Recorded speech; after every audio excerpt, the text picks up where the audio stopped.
Cette concertation, je pense qu'elle a rempli ses objectifs. Elle était destinée à poursuivre le dialogue avec le public, avec les élus, avec les associations autour de ce projet du prolongement du RER E. Elle a permis d'approfondir des points qui avaient été soulevés pendant le débat public concernant les questions d'aménagement urbain à Nanterre, concernant les questions du bruit qui ont été fortement soulevées au moment du débat public. Elles ont permis également de revenir sur l'aménagement de la gare de Mantes et de l'ensemble du site ferroviaire de Mantes-la-Jolie. Et elle a permis aussi aux Mureaux de revenir sur les services, sur l'accompagnement de ce projet en termes d'offres nouvelles ou de desserte de la région du Val-de-Seine. Je crois vraiment que cette concertation a atteint les objectifs recherchés, à savoir ce dialogue et enrichir le projet pour le STIF et RFF, les maîtres d'ouvrage. Petite réserve ou petit regret, une participation quand même assez mince à ces rencontres. Les personnes clés des dossiers étaient là, mais le public était un peu absent. Voilà, s'il y a un regret, c'est un peu celui-là, mais ce n'est pas faute d'avoir fait le nécessaire, je crois, pour faire en sorte que la participation soit réelle. En tout cas, je pense qu'on peut tirer un bilan positif de cette concertation. Non, le dialogue ne s'arrête pas aujourd'hui.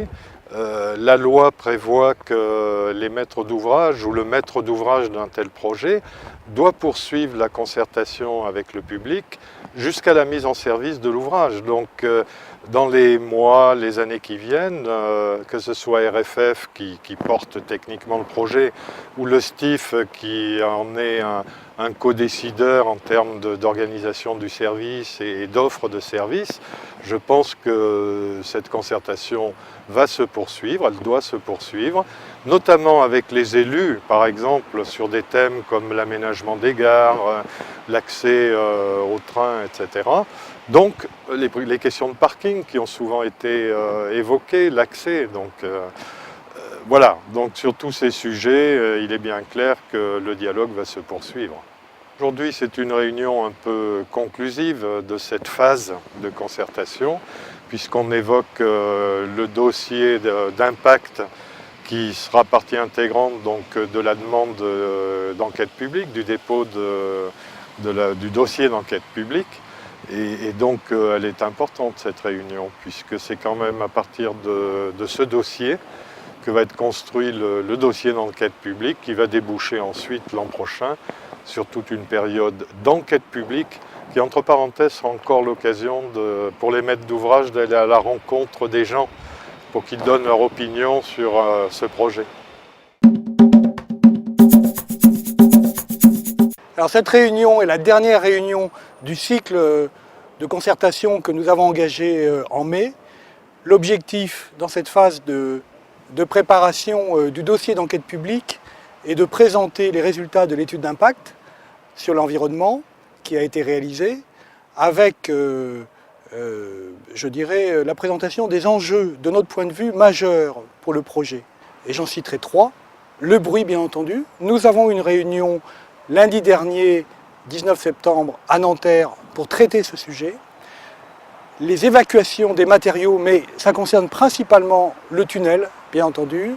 Et puis le troisième sujet est, bien entendu, la question de la ressource en eau, puisque nous avons deux points, je dirais, du projet qui vont concerner le sujet, qui sont d'une part la réalisation de la troisième voie entre Mantes et Beaune, et d'autre part la réalisation du saut de mouton, donc du franchissement de la Seine entre Besançon et Nanterre.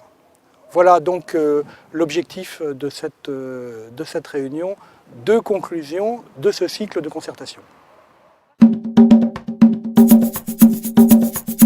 L'objectif de cette concertation, c'est de montrer que dans les impacts d'Éole, il y a également des impacts extrêmement positifs sur les gares dans la ville, leur insertion dans la ville, et la possibilité de travailler avec les collectivités locales et le syndicat des transports en Île-de-France pour créer des synergies entre la gare proprement dite et les parvis, l'offre de transport telle que le bus, la marche à pied, le vélo, et de créer les espaces de manière concertée entre la gare et la ville. Oui, ce que nous attendons de cette concertation, c'est de pouvoir mobiliser à la fois les partenaires locaux, mais aussi les associations, pour pouvoir travailler intelligemment sur ces différents programmes à construire autour des gares.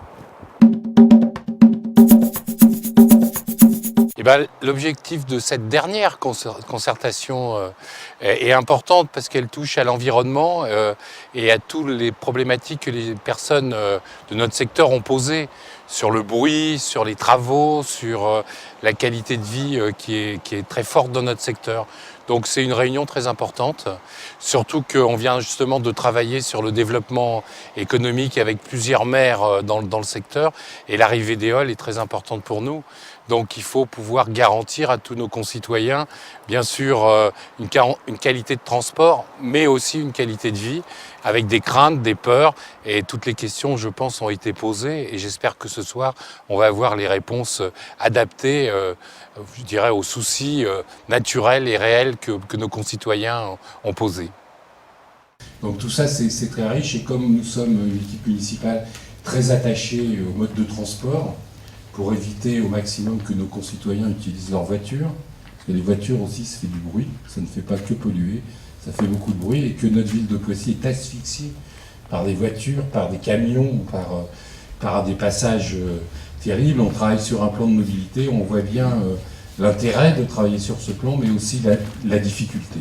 Donc, moi je voudrais juste vous dire que je me félicite du travail qui a été accompli, que vous avez accompli jusqu'à présent. Et j'espère que les acteurs qui sont là, qui sont bien sûr des habitants de Poissy ou d'ailleurs, mais qui sont des acteurs économiques, vont pouvoir avoir ce soir un peu des réponses à tous leurs questionnements, et que le débat va pouvoir être ouvert pour que tous les usagers de notre commune et notre bassin de vie puissent comprendre l'intérêt de l'arrivée du RER, et en même temps toutes les protections nécessaires qui sont à mettre en œuvre. Bonne soirée, un bon débat, et je serai obligé de vous quitter à un moment donné parce que j'ai d'autres choses encore, mais j'ai des collègues qui sont là présents et des gens de nos services techniques qui vont pouvoir me reporter en fait toute la qualité du débat. Merci à vous. Merci Monsieur le maire.